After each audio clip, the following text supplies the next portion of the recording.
The moment Dan walked into Seasons on our grand opening night, the color drained from his face.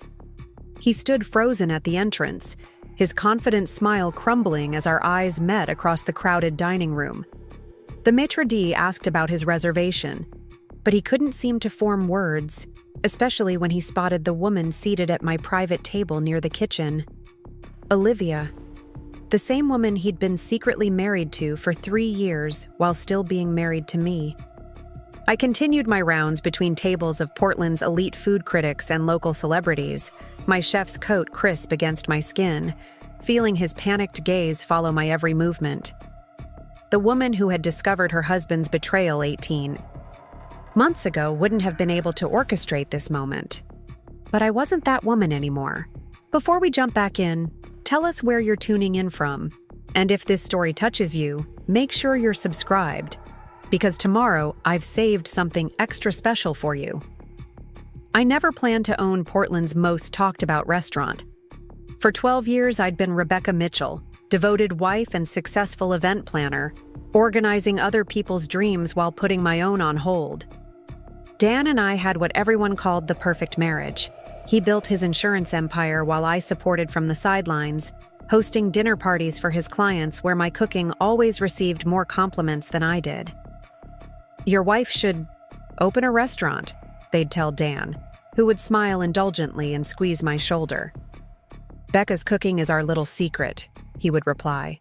"Besides, restaurants are risky business. 1 in 3 fails in the first year." I believed him. I believed everything. His late nights at the office, his weekend business trips to Vancouver, his dedication to building our future. Until that rainy Thursday afternoon, when I decided to surprise him by bringing lunch to his office. "Mr. Mitchell isn't in today," his assistant said, confusion crossing her face. "He's in Vancouver until Monday. Family emergency." Family emergency. The words echoed strangely because I was his family, standing right there with a picnic basket of his favorite, sandwiches. "There must be a misunderstanding," I insisted. "He didn't mention any emergency to me."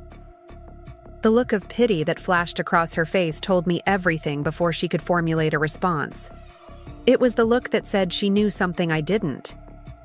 I drove home in a daze, the rain matching the storm building inside me. Our spacious Lake Oswego home felt suddenly foreign, like I was seeing it through a stranger's eyes. I went to Dan's office, a room I rarely entered out of respect for his privacy. 12 years of respect that had apparently been one-sided. His laptop was password protected, but I knew the combination, our anniversary date. The irony wasn't lost on me as I typed in the numbers that opened the door to his deception. I wasn't looking for anything specific, just answers to the growing unease that had taken root. What I found instead were emails, photos, and financial records documenting a parallel life just 30 minutes away across the Columbia River. Second home. A second wife. A completely separate existence that he slipped into every time he claimed to be working late or traveling for business.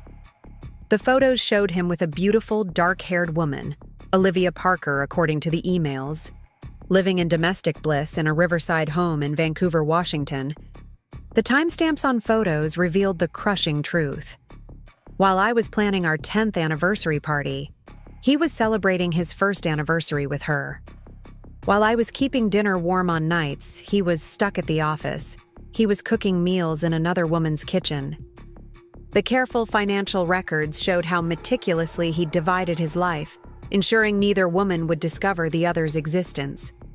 I sat there for hours, scrolling through years of elaborate lies, until the house grew dark around me. When the headlights of his car swept across the driveway at midnight, earlier than expected since he was supposedly out of town, I closed the laptop and waited. "You're still up?" Dan asked, loosening his tie as he entered. The casual surprise in his voice, the practiced ease of his deception, crystallized something inside me. "Where were you tonight?" I asked, my voice eerily calm. "Client dinner downtown," he replied without hesitation. "Peterson account. Went. Late? You should have texted," I would have brought you dessert." I simply opened the laptop and turned it toward him, watching as recognition dawned on his face. First confusion, then shock, finally settling into a calculated damage control I'd seen him deploy with difficult clients. "Becca, I can explain." "Which one of us knows about the other?" I interrupted. The question caught him off guard. He expected tears, accusations, a breakdown he could manage and minimize. Not this clinical assessment of his deception. "Neither," he finally admitted. "It's complicated." "No," I corrected him. "It's actually quite simple. Bigamy is both simple and illegal." That night changed everything. Not just because I discovered my husband's betrayal, but because I discovered how completely I'd surrendered my own dreams to support his. The revelation of his double life illuminated the half-life I'd been living.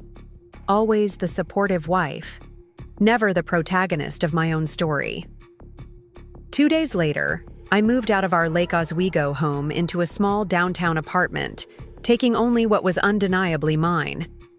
Dan's desperate explanations and promises fell on deaf ears. I wasn't interested in why he'd built 2 separate lives. I was focused on finally building one authentic life for myself. I withdrew half our savings, less than entitled to legally, but enough to start over. I changed my number, hired Portland's most ruthless divorce attorney, and contacted Marcus Reynolds, a talented chef I'd met while planning a charity gala the previous year. "I'm opening a restaurant," I told him during our coffee meeting, surprising myself with the certainty in my voice. "I need a partner who understands the culinary side while I handle the business and atmosphere." Marcus studied me for a long moment. "I've worked with you on events. You're organized, creative, and you understand food. But restaurants aren't event planning. They're daily performance art with razor-thin margins." "I know the statistics," I replied, echoing Dan's words with new determination. 1 in 3. Restaurants fails in the first year. But that means 2 succeed. I plan to be in that majority. Over the next year, while divorce proceedings crawled forward, delayed by Dan's continuous attempts to reconcile, Marcus and I built Seasons from concept to reality. I poured everything into creating a space that celebrated transformation, with menus that changed completely with each season and decor that evolved accordingly. My experience planning high-end events translated surprisingly well to restaurant development. I knew how to create atmospheres, manage vendors, and handle logistics. What I didn't know about restaurant operations, Marcus taught me, just as I taught him about creating customer experiences that extended beyond the plate. We found a historic building in Portland's Pearl District, its exposed brick walls and soaring ceilings perfect for the vision taking shape between us. I negotiated terms with the landlord, worked with designers on the interior, and developed marketing strategies while Marcus assembled a kitchen team and refined menu concepts. I discovered strengths I hadn't known I possessed. Negotiation skills honed from years of working with vendors, an eye for design previously channeled into client events, and a determination fueled by the desire to prove Dan wrong about my capabilities. Every time my resolve wavered, I remembered his dismissive attitude toward my dream. "Restaurants are risky business," he'd said, while secretly maintaining 2 households, 2 marriages, 2 complete lives without apparent difficulty. If he could manage that level of complexity for years, surely I could open 1 restaurant. Through it all, I never contacted Olivia. The evidence suggested she was as much a victim of Dan's deception as I had been. According to the emails, she believed he was a widower who traveled frequently for work. The temptation to reach out, to compare notes on the man we'd both married, was strong. But I focused instead on building something meaningful from the wreckage of my marriage. The divorce finalized 3 months before Seasons was scheduled to open. Dan made one final attempt at reconciliation, appearing at my apartment unannounced. "I've ended things with Olivia," he claimed, standing in my doorway with an expensive bouquet. "It was a mistake, Becca. You're my real wife, my real life." I studied him, this man I'd once built my world around, and felt nothing but a calm detachment. "Did you tell her about me before you ended it?" His hesitation told me everything. "You're still living a lie, Dan," I said, declining the flowers. "I'm not interested in being part of it anymore." As he left, I noticed he'd left his business card with a note. "When you're ready to talk, or when the restaurant becomes too much to handle." The presumption that I would fail, that I would eventually need his help, solidified my determination to succeed. 2 weeks before our grand opening, Elena Torres, my closest friend, and the only person who knew the full story of Dan's deception, made an unexpected discovery. "He didn't end things with Olivia," she said, showing me social media photos of them together at a recent charity function. "He's still maintaining both relationships." Rather than anger, I felt an odd sense of clarity. Preparing and narrating this story took us a lot of time, so if you are enjoying it, subscribe to our channel. It means a lot to us. Now back to the story. Dan wasn't capable of living authentically. His entire identity was built on carefully managed perceptions. "She deserves to know," Elena said gently. "Just like you deserve to know." I agreed, but the timing had to be right.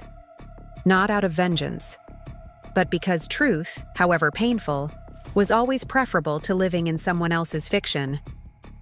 When I learned that Dan had made reservations at Seasons for our opening night, undoubtedly to assess my probable failure, a plan formed. Not out of malice, but from a desire for resolution that would free both me and the woman who had unknowingly shared my husband. I personally called Olivia, introducing myself as Seasons' owner, offering a complimentary chef's table experience. For her and a friend on our opening night, a special invitation for select Portland influencers. Her social media presence suggested she loved showcasing her culinary adventures, making the invitation both appropriate and likely to be accepted. Which brings us to tonight. To Dan, standing frozen at the entrance of my packed restaurant, staring, in horror at his two worlds colliding. To Olivia seated at my private table near the kitchen, still unaware of why she'd received the special invitation. To me, moving confidently through the space I'd created from the ashes of betrayal. Marcus appeared at my side, a glass of champagne in hand.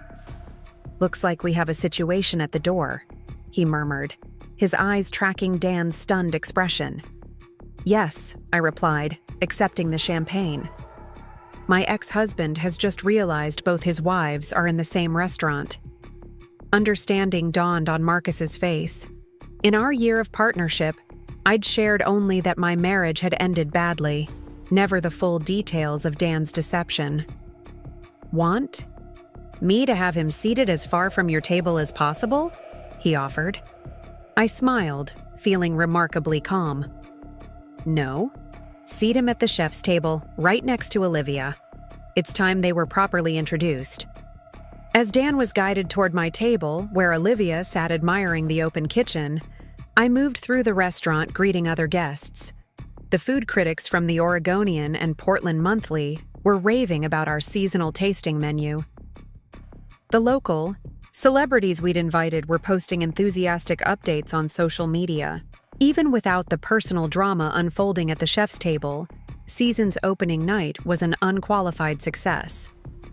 I would join them soon, not as a scorned wife seeking revenge, but as the owner of Portland's newest culinary destination, ready to facilitate an overdue conversation about authenticity. Whatever happened next between Dan and Olivia was their business. My business was thriving before my eyes, proof that sometimes losing what you thought you needed is the first step toward discovering what you were meant to become. I watched as Dan was escorted through the restaurant, his steps becoming increasingly reluctant as he recognized where he was being seated. The maître d', unaware of the unfolding drama, pulled out a chair directly next to Olivia at the chef's table. From across the bustling dining room, I observed her polite smile of acknowledgement transform into shock as she registered who was joining her. Dan looked like he might bolt for the door. His normally confident posture had collapsed into something smaller, his eyes darting between Olivia, the exit, and me. The careful compartmentalization of his double life was crumbling before my eyes, the walls between his two worlds disintegrating in real time. I approached their table with the composure that had become my armor over the past 18 months, a bottle of our finest champagne in hand. "Welcome to Seasons," I said, my voice steady despite the turbulence of emotions beneath the surface. "I'm Rebecca Mitchell, owner and founder. I believe you two have a lot to discuss." Olivia's expression shifted from confusion to dawning comprehension as she looked between Dan and me. "Mitchell," she repeated, the surname we shared hanging in the air between us. "I don't understand." Dan's face had drained of all color. "Becca, please," he whispered, desperation edging his voice. "Not here." "I thought that was your preference, Dan," I replied, pouring 3 glasses of champagne with practiced precision. "Managing separate lives in separate locations. Tonight, I'm simply bringing them together in one convenient setting." I set a glass before each of them, then took the third for myself. "To truth," I offered as a toast, however uncomfortable it might be. Olivia's eyes narrowed, her initial confusion hardening into something sharper. "What is happening right now?" she demanded, her question directed at Dan rather than me. Before he could formulate a response, I answered with the simple truth he had worked so hard to obscure. "Dan and I were married for 12 years. According to my lawyer, we're still legally married, despite our divorce proceedings. Based on the documents I discovered, he married you 3 years ago without bothering to mention he already had a wife." The revelation landed like a physical blow. Olivia recoiled, her hand moving instinctively to the wedding band she wore, identical, in style to the one I had removed from my own finger the day I discovered his betrayal. "That's impossible," she insisted, though her voice lacked conviction. "Dan's a widower. His wife died 5 years ago." A bark of surprised laughter escaped me before I could contain it. "Well, that's certainly news to me."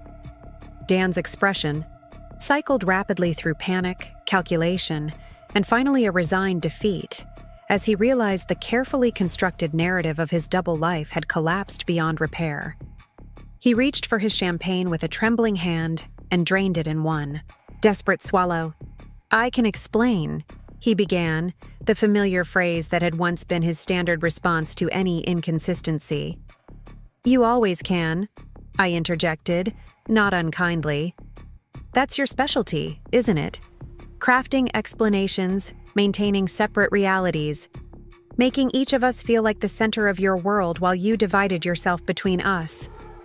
I turned to Olivia, whose stunned disbelief was giving way to a simmering anger I recognized all too well. "I'm not here to cause a scene or embarrass either of you, but you deserve to know the truth, just as I did. What you do with that information is entirely your choice." Marcus appeared at my elbow, his timing impeccable as always. "Chef needs you in the kitchen," he murmured, offering a graceful exit from the intensifying confrontation. I nodded. "Enjoy your meal," I told them both, professional despite the extraordinary circumstances. Everything on tonight's menu represents transformation, taking something raw and reshaping it into something honest and nourishing. I've found that concept particularly meaningful lately.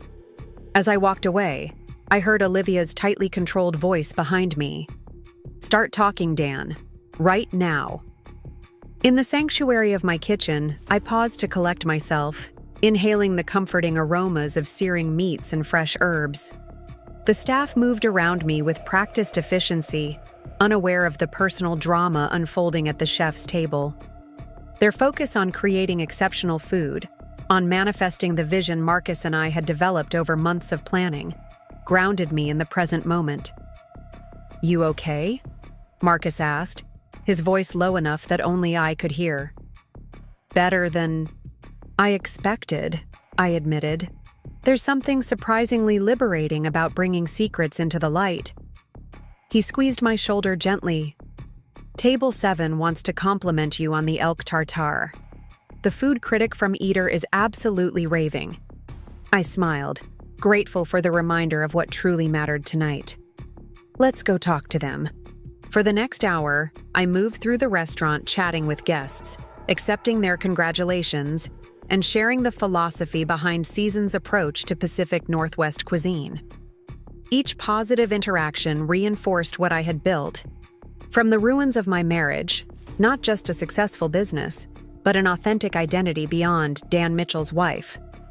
Occasionally, my gaze drifted to the chef's table where Dan and Olivia remained deep in intense conversation. Their food sat largely untouched, though Olivia had drained her champagne and signaled for another. Their body language told the story of revelation and reckoning. Her leaning forward with accusatory gestures, him deflated in his chair, offering explanations that clearly fell short. Elena arrived around 10, slipping into the restaurant and catching my eye with a raised eyebrow and a glance toward the chef's table. As my oldest friend and staunchest supporter through the divorce, she was the only person besides my lawyer who knew the full extent of Dan's deception. "Looks like the truth bomb detonated successfully," she murmured when I joined her at the bar. "How are you holding up?" "Surprisingly well," I admitted, watching as the bartender prepared one of our signature seasonal cocktails for her. "It feels less like revenge and more like closure." "Did you tell her everything?" I shook my head. Just the essential fact that he was married to both of us simultaneously. The details of his deception are for him to explain. Elena studied me with the insight of someone who had witnessed my entire journey, from the devastated woman who had appeared on her doorstep 18 months ago to the confident restaurant owner standing before her today. "You know what impresses me most?" she said, accepting her drink with a nod of thanks.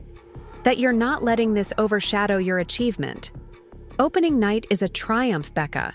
The place is packed, the food is incredible, and you did this. Not despite Dan's betrayal, but because of how you chose to respond to it." Her words warmed me more than any of the professional accolades we'd received throughout the evening. Elena had been there through every step of Season's development, from the initial concept discussions to the menu tastings to the final frantic days before opening. She had witnessed my transformation from a woman defined by her husband's needs to someone who had reclaimed her own dreams. "I should get back to circulating," I said, squeezing her hand gratefully. "But thank you for everything." As I returned to my rounds, I noticed Dan standing alone near the bar, his expression uncharacteristically vulnerable. Olivia was no longer at the chef's table, suggesting their conversation had reached its inevitable conclusion. Our eyes met across the crowded restaurant, and after a moment's hesitation, he approached me. Up close, he looked older than I remembered, the careful facade of confident success worn thin by the night's revelations. "Was this necessary?" he asked, his voice pitched low to avoid being overheard. "Humiliating me in public. Blindsiding. Olivia?" The familiar pattern of making himself the victim nearly made me laugh. "Necessary? No, but neither was maintaining two separate marriages, Dan." He glanced around at the bustling restaurant, taking in the space I had created without him, perhaps even despite him. "I never thought you'd actually do it," he admitted. "Open a restaurant. When you moved out, I assumed you'd struggle. Maybe come back once you realized how difficult it is to start over at our age." The casual arrogance of his assumption should have infuriated me. Instead, I felt a surprising pang of pity for a man who had never understood me at all, despite our years together. "That's the difference between us," I said gently. "You've always been good at maintaining appearances, but terrible at seeing what's beneath them. Even after 12 years, you never really saw me." A server approached with a question about a special dietary request, and I turned away to address the issue.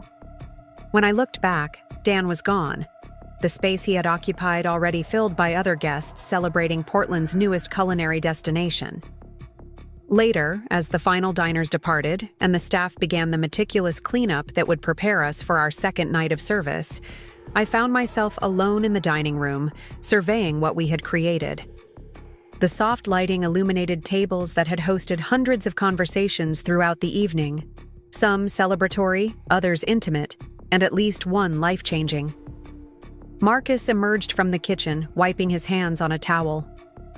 Final count: 128 covers, 0 return dishes, and rave reviews already hitting social media. He grinned triumphantly. I'd call that a successful opening. Even with the unexpected drama at the chef's table? He shrugged. Every great restaurant has stories. We just happened to have one on our first night. His expression grew more serious. How do you feel? I considered the question, searching for the honest answer beneath layers of adrenaline and exhaustion. Lighter, I finally said. Like I've set down something heavy I've been carrying for too long. My phone buzzed with an incoming text message. I expected Elena checking in, or perhaps one of the staff with a question about tomorrow's service. Instead, it was from Olivia, a contact I hadn't programmed but instantly recognized. Thank you for the truth. Painful but necessary. Would like to talk when you have time. I showed Marcus the message, surprised by the lack of anger in her response. Are you going to meet with her? He asked. I think so, I replied, saving the number. Not because of Dan, but because there's something powerful about women supporting each other through men's deceptions. My phone buzzed again, this time with a message from Dan. We need to talk. What you did tonight was cruel and unnecessary. Call me when you're ready to discuss this like adults. The contrast between the two messages spoke volumes about their respective characters. Where Olivia acknowledged the painful necessity of truth, Dan saw only the inconvenient exposure of his carefully maintained fiction. I deleted his message without responding. What now? Marcus asked, watching me pocket my phone. I gestured around the empty restaurant with its seasonal floral arrangements and locally sourced woodwork. Now we do it all again tomorrow, and the day after that. We build something sustainable, something authentic. And Dan? Dan will do what he's always done, adjust his narrative to preserve his self-image. But his story isn't my concern anymore. I'm writing my own now. As we finished the closing routine and prepared to leave, I paused at the entrance, looking back at the space we had transformed from an empty building to Portland's most talked-about new restaurant.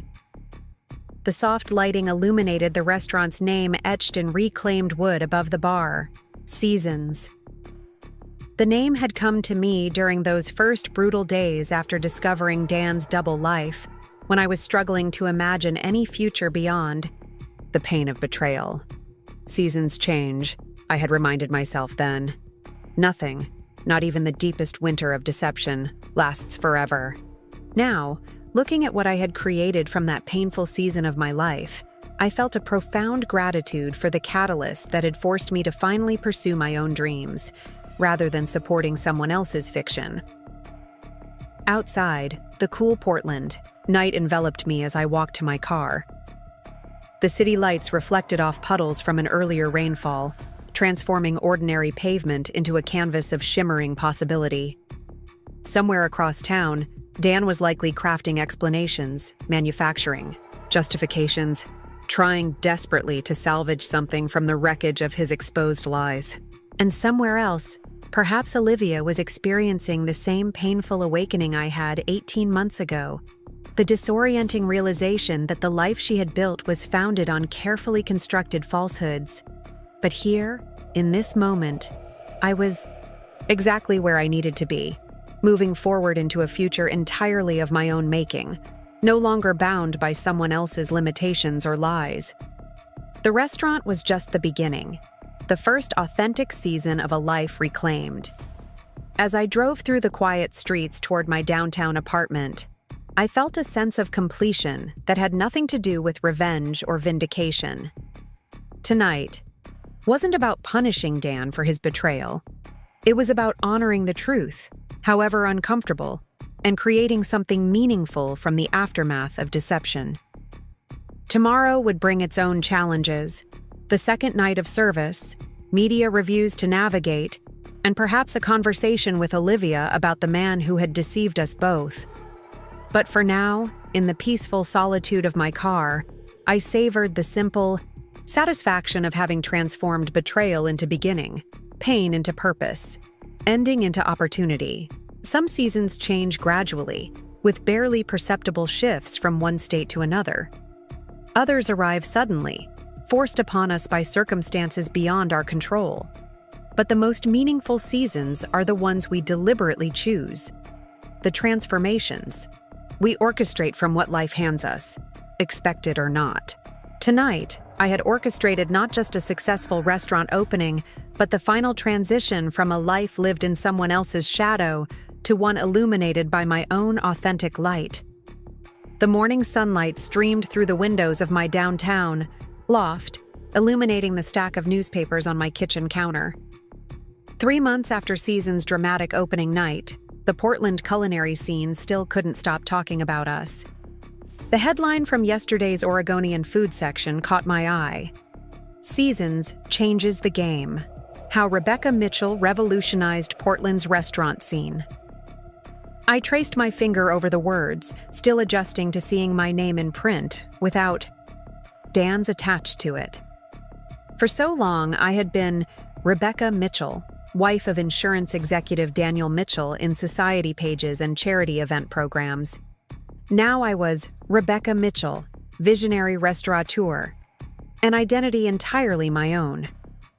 My phone chimed with the daily text from Marcus. Prep starting. New halibut delivery looks exceptional. Reservation system crashed again from volume. I smiled, typing a quick response before reaching for my coffee. The consistent success of Seasons had surprised even our most optimistic projections.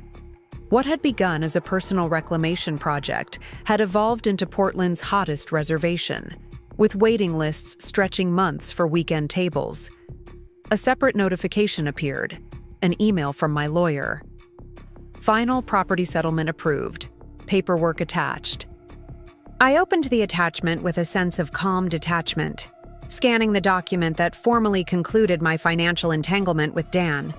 Despite his initial attempts to claim partial ownership of Seasons, arguing that marital funds had funded its creation, my lawyer had established that I'd used only my portion of our savings, supplemented by a small business loan I'd secured independently. The legal battle had been Dan's final attempt to maintain some connection to me, to exert influence over the success he'd never anticipated. When that failed, he'd left Portland entirely, accepting a transfer to his company's Chicago office. According to Elena, who somehow always knew the latest gossip, he'd departed alone. His exposure at Seasons had ended his relationship with Olivia as definitively as his earlier betrayal had ended our marriage. As I prepared for another day, at the restaurant my phone rang with an unfamiliar number. I almost declined it, assuming it was yet another media request, but something made me answer. "Rebecca Mitchell," I said, balancing the phone while gathering my notes for the afternoon staff meeting. "Becca? It's Olivia Parker." I stilled, surprised to hear from her. We had met for coffee once after the opening night confrontation, an awkward but necessary conversation between two women processing the same man's betrayal. Since then, our communication had been limited to occasional text messages, more supportive than friendly. "Olivia, hello. Is everything okay?" A soft laugh, tinged with nervousness. "Yes, actually, better than okay. I'm calling because I've made a decision I thought you should know about." I moved to my balcony, looking out over the Pearl District as the city came to life below. "I'm listening." "I'm testifying against Dan in the insurance fraud investigation." The statement hung in the air between us, unexpected and momentous. I gripped the railing of my balcony, processing what she'd just revealed. "Insurance fraud?" I finally managed. "I didn't know there was an investigation." It started about a month ago, Olivia explained, her voice steadier now. Apparently, Dan was manipulating policy payouts, creating ghost accounts. The investigators approached me because some transactions were linked to our joint account in Vancouver. A cold realization washed over me. All those years I'd been managing our household budget with careful precision, never questioning why Dan insisted on handling the investments and larger financial matters himself. Had I been an unwitting accessory to fraud? Did you know? I asked, unable to keep the question contained. No, she said firmly. And based on my conversation with the investigators, they don't believe you did either.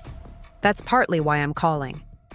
They'll probably contact you soon, but I wanted you to hear it from me first. The irony wasn't lost on me. Dan had lived a double life, not just personally, but professionally, his corporate persona as fraudulent as his marital one. Why are you telling me this, Olivia? I asked, genuinely curious about her motivation. There was a pause before she answered. Because despite how we were introduced, I respect what you did. It took courage to expose the truth, even though it was painful. I'm trying to find that same courage now. After we hung up, I sat on my balcony for a long time, watching Portland's morning traffic and contemplating how thoroughly Dan's carefully constructed facades had collapsed. The man who had once seemed so in control, so masterful at managing separate realities, had lost everything through his own deceptions. When I finally arrived at Seasons that afternoon, Marcus was deep in conversation with our sous chef about the evening's specials. He looked up as I entered, his expression shifting to concern when he saw my face. "Everything okay?" he asked, stepping away from the kitchen prep. "Dan's under investigation for insurance fraud," I said, still processing the information myself. Apparently, his professional life was as much of a fiction as his personal one. Marcus let out a low whistle. "Are you implicated?" "No." I shook my head. "At least Olivia doesn't think so. She's testifying against him." He raised an eyebrow. "Olivia called you about this?" "Strange, isn't it? 3 months ago, we were strangers caught in the same man's web of lies. Now we're warning each other about legal investigations. Life has a peculiar way of creating unlikely allies," Marcus observed, returning to the preparation of a delicate sauce. Speaking of unexpected connections, the investor from Seattle called again. She's increased her offer for partnership in our expansion. The mention of expansion pulled me from thoughts of Dan's latest downfall and back to the future we were building. Season's success had prompted discussions about a second location, perhaps Seattle or even San Francisco. The necessary capital had attracted several potential investors, each eager to be part of what food critics were calling the most authentic dining concept to emerge from Portland in a decade. "What do you think?" I asked, watching him adjust, the heat with practiced precision. "I think," he said carefully, "that we've built something special by trusting our instincts and maintaining complete creative control. Any partnership needs to preserve that." His assessment echoed my own thoughts. The freedom to make decisions based solely on our vision rather than external pressures had been crucial to Season's success, and to my personal restoration after years of subjugating my ambitions to Dan's preferences. "I'll review the proposal again," I promised, "but I'm inclined to wait. We're only 3 months in. There's no rush to expand until we're absolutely certain we can maintain our standards across multiple locations." Marcus smiled, a flash of admiration crossing his features. "That's why we work well together. Patient ambition rather than reckless growth." The rest of the afternoon passed in a blur of preparations for evening service. I reviewed wine pairings with our sommelier, confirmed the seasonal menu changes with the kitchen staff, and met briefly with a local farmer who supplied our produce. Each interaction reinforced how thoroughly my life had transformed since discovering Dan's betrayal. From suburban wife to urban entrepreneur, from supporting player to leading role. As evening approached and the first reservations began arriving, I retreated to my small office to change into the outfit I wore while working the front of house. A simple black dress that Elena had insisted was power incarnate when we'd found it during a post-divorce shopping expedition. The woman who stared back from the mirror bore little resemblance to the one who had discovered her husband's double life 18 months earlier. This woman stood straighter, her eyes clearer, her presence unapologetic. My phone chimed with a text from Elena. "Heads up, Dan's back in town. Just spotted him at the Nines Hotel bar." I frowned at the unexpected message. According to my lawyer, Dan had relocated permanently to Chicago. His Portland affairs concluded with our final property settlement.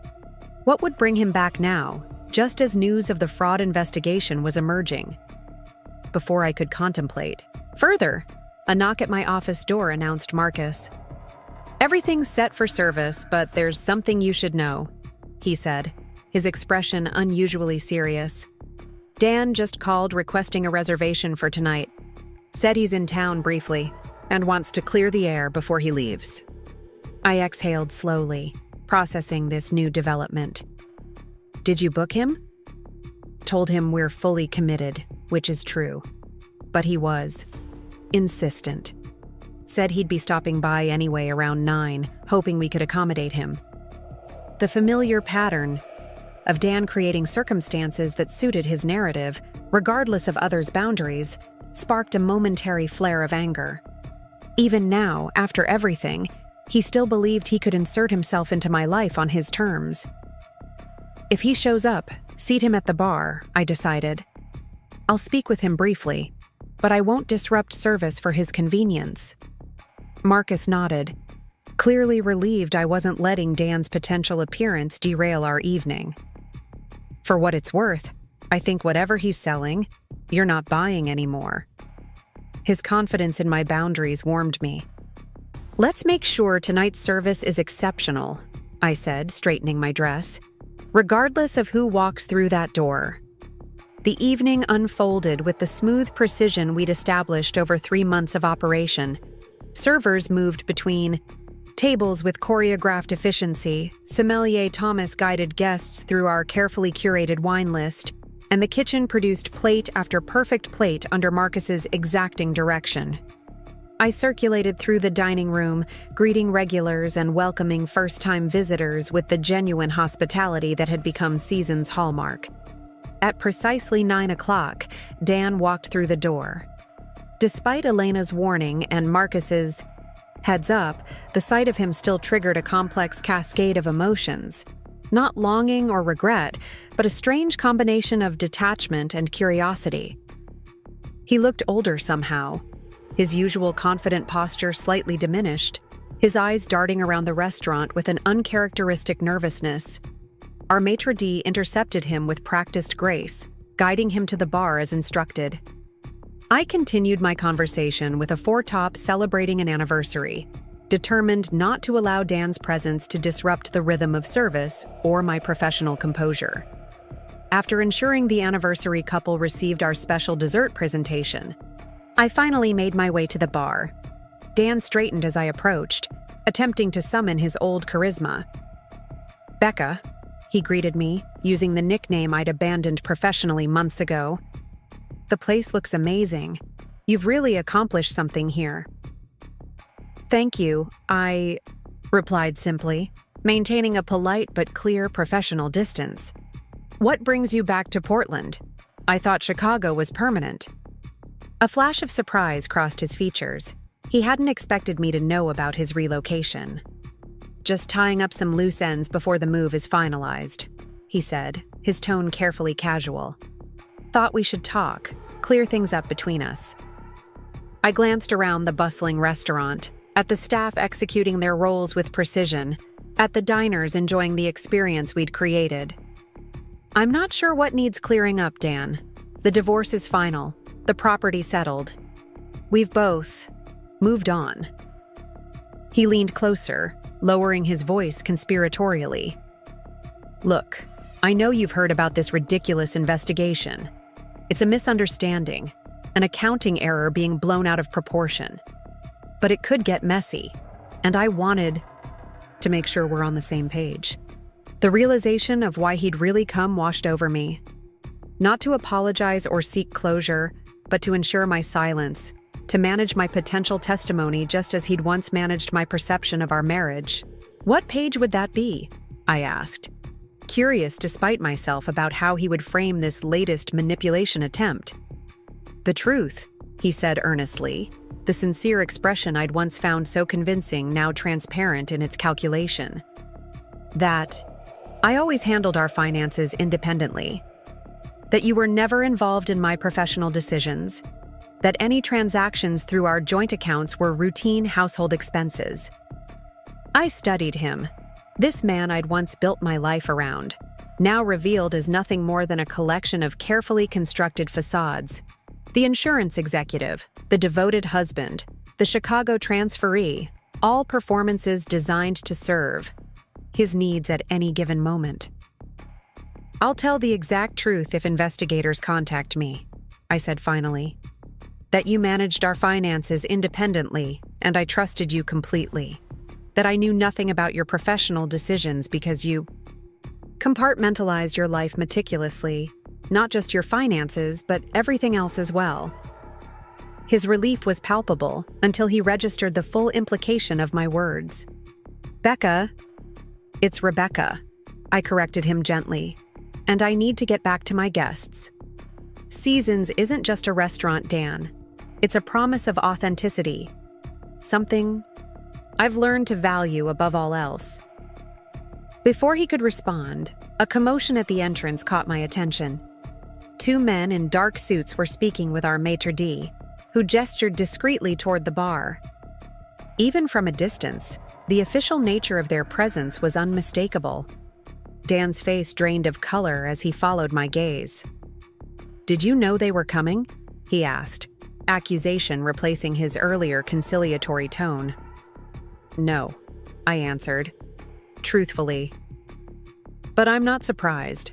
Deceptions have a way of unraveling all at once, don't they?" As the investigators approached, I stepped back, creating professional distance between myself and the man who had once been the center of my universe. "Gentlemen," I greeted them with calm composure, "how can I help you this evening?" The older of the two produced credentials identifying him as an insurance fraud investigator. "Mrs. Mitchell, we were hoping to speak with your husband." "Ms. Mitchell," I corrected. "We're divorced, but as you can see, Mr. Mitchell is right. Here." Dan stood, summoning the confident persona that had served him so well in corporate settings. "There's been a misunderstanding," he began smoothly. "I'm happy to clarify, but perhaps somewhere more private?" The investigator's expression remained impassive. "Of course, we have a car outside." As they escorted Dan toward the door, he glanced back at me, a complex mixture of emotions crossing his face: anger, fear, and something that might have been regret. "Rebecca," he called, using my proper name for the first time that evening. I never meant for any of this to happen. I didn't respond, watching as he was guided through the restaurant and out into the Portland night. His final statement, ambiguous in its scope, convenient in its timing, was the perfect encapsulation of a man who had spent his life avoiding accountability while crafting narratives that cast him as either hero or victim, never perpetrator. When they had gone, I stood for a moment in the crowded bar area, adjusting to the strange sense of finality that had descended. Whatever happened next in Dan's story, I was no longer a character in it. Not victim, not witness, not even ex-wife. I had fully exited his narrative and created my own. Marcus appeared at my elbow, concern evident in his expression. "Everything okay?" I nodded, already refocusing on the restaurant around us. "Table 12 is waiting for their dessert presentation, and let's send a complimentary bottle of the Oregon Pinot to the honeymoon couple by the window." He studied me carefully. "And Dan, the investigators?" "That's a different story," I said simply, "one that no longer involves me." As I returned to circulating among our guests, answering questions about menu items and accepting compliments on the restaurant's ambiance. I felt an unexpected lightness. The final thread connecting me to Dan's web of deception had been severed, not by my actions, but by the natural consequences of his own choices. Later that night, after the last diners had departed and the staff had completed their closing routine, I lingered in the empty restaurant. The quiet hum of the refrigerators and the subtle scent of herbs and spice created a peaceful counterpoint to the evening's dramatic interruption. Elena's text arrived just as I was preparing to leave. Heard. Dan was taken in for questioning. You okay? I smiled at her concern, typing back. Better than okay. Completely free. As I locked the restaurant door behind me, the cool Portland night enveloped me like an old friend. 3 months ago, I had orchestrated a confrontation between Dan's two worlds, seeking some form of justice or closure. Tonight, I had witnessed the final collapse of his carefully constructed life without feeling any need to participate in either his downfall or his redemption. The woman who had once defined herself as Dan Mitchell's wife now walked confidently down the sidewalk as Becca Mitchell, creator of Seasons. Not just a restaurant, but a philosophy of embracing change, honoring authenticity, and transforming pain into purpose. Tomorrow would bring its own challenges. Menu adjustments for summer produce, staff scheduling for the upcoming holiday weekend, and continued discussions about potential expansion. But tonight, under a sky scattered with stars partly obscured by Portland's characteristic clouds, I savored the simple pleasure of writing my own story, one honest season at a time. The Seattle rain tapped a gentle rhythm against the windows of my hotel suite as I reviewed the final details for tomorrow's meeting. 6 months after Dan's arrest for insurance fraud, I found myself in an unexpected position, fielding expansion offers for Seasons while he awaited trial. The irony wasn't lost on me that just as his carefully constructed empire crumbled, mine was flourishing beyond my most ambitious projections. The investors are confirmed for 10 tomorrow, Marcus said, organizing his presentation materials with meticulous care. They've reserved the private dining room at Altura for dinner after our meeting. I nodded, making a final notation on our proposal. The Seattle hospitality group courting us had approached with remarkable respect, acknowledging our creative vision while offering the capital and connections necessary to bring Seasons' concept to the Pacific Northwest's other major city. Are you sure about this timeline? Marcus asked, his voice carrying that blend of excitement and caution that had characterized our partnership from the beginning. Opening a second location before we hit the 1-year mark in Portland is aggressive. Under normal circumstances, I'd agree, I replied, closing my laptop. But there's nothing normal about our trajectory. We've been turning away reservations consistently for months. The critics are still raving. And this space, I gestured toward the folder containing photos of the historic waterfront building the investors had secured. It's perfect for our concept. Marcus smiled, the expression reaching his eyes in a way that had become increasingly common in recent weeks. Remember when you first approached me about opening a restaurant? I warned you about the risks, the failure rates, the challenges. And I told you I planned to be in the successful minority, I finished, returning his smile. Turns out we both underestimated what we could create together. The understated acknowledgement of our growing personal connection hung in the air between us. What had begun as a strictly professional partnership had evolved gradually into something deeper, a transition neither of us had rushed or explicitly named, but one we both recognized was transforming alongside our business success. A gentle knock at the door interrupted the moment. Room service arrived with the dinner we'd ordered, locally sourced seafood and seasonal vegetables, accompanied by a bottle of Washington State wine. As the server arranged our meal on the suite's dining table, I found myself appreciating this quiet moment of preparation before tomorrow's negotiations. The hotel concierge mentioned you might be interested in this, the server said, placing a folded newspaper beside our plates. Your restaurant was featured in today's food section. After he departed, Marcus unfolded the Seattle Times to reveal a prominent article. Portland's Season's Eyes Seattle expansion, the remarkable journey of Rebecca Mitchell. They've done their homework, he observed, scanning the piece. They've covered everything from our seasonal rotating concept to your background in event planning. He paused, his expression shifting subtly. They've mentioned Dan as well. I took the paper, reading the relevant paragraph. Mitchell's path to culinary entrepreneurship emerged from personal upheaval when she discovered her husband's double life, complete with a second wife in a neighboring city. Rather than retreating from the public betrayal, Mitchell channeled her experience into creating Seasons, a restaurant concept rooted in authenticity and transformation.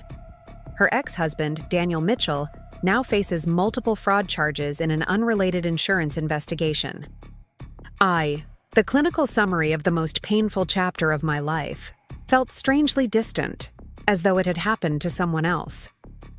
The woman who had discovered those emails, who had stood stunned in her suburban kitchen as her marriage collapsed around her, seemed like a character in a story I'd read rather than a past version of myself.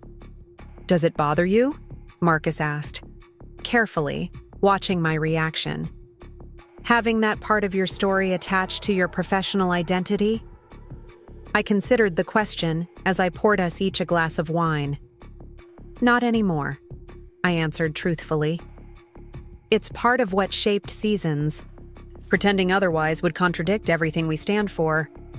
He raised his glass in a toast to authentic narratives, however complicated. We clinked glasses, the simple gesture affirming what had become our shared philosophy, in food, in business, and increasingly, in life. After dinner, as Marcus returned to his own room to prepare for tomorrow's presentation, I found myself drawn to the suite's balcony. The Seattle skyline sparkled through the misty rain, the Space Needle illuminated against the night sky. Below, ferries crossed the Sound, their lights creating pathways across the dark water. My phone chimed with a text from Elena. "Crushing your Seattle takeover yet? Also, updates from PDX, Dan's lawyer trying to negotiate plea deal. Olivia started dating that architect who comes to Seasons for lunch on Fridays." I smiled at her. Characteristic blend of business inquiry and personal gossip.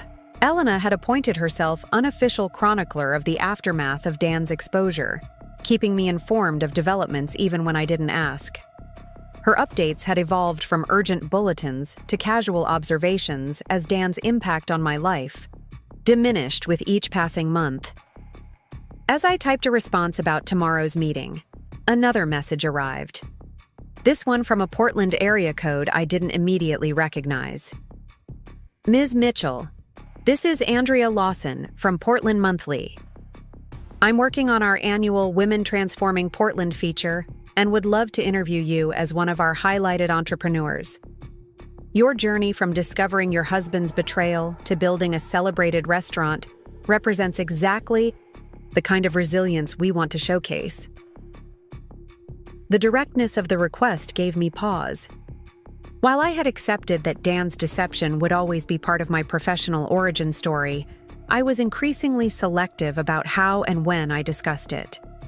The restaurant's success had initially been framed through the lens of my personal drama, but as Seasons established itself as a culinary destination, I had guided the narrative toward our food philosophy and business innovation.